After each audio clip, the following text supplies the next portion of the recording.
कभी मोम बनकर पिघल गया, कभी गिरते गिरते संभल गया। वो बन के लम्हा गुरेज का मेरे पास से यूं निकल गया। उसे रोकता भी तो किस तरह कि वो शख्स इतना अजीब था। कभी तड़प उठा मेरी आह से, कभी अश्क से ना पिघल सका। सरे राह मिला वो अगर कहीं तो नज़र चुरा के गुज़र गया।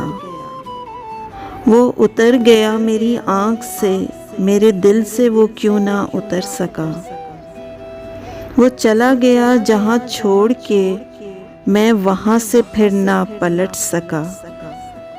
वो संभल गया मगर आज तक मैं बिखर के फिर ना सिमट सका। कभी मोम बनकर पिघल गया। इस वीडियो को लाइक करना ना भूलें। ऐसी और वीडियोस के लिए हमारा चैनल सब्सक्राइब करें और बेल आइकन पर जाकर ऑल पर क्लिक करें। अगर आपके पसंदीदा अशार की वीडियो आप देखना चाहते हैं तो कमेंट सेक्शन में जाके हमें ज़रूर बताएं। शुक्रिया।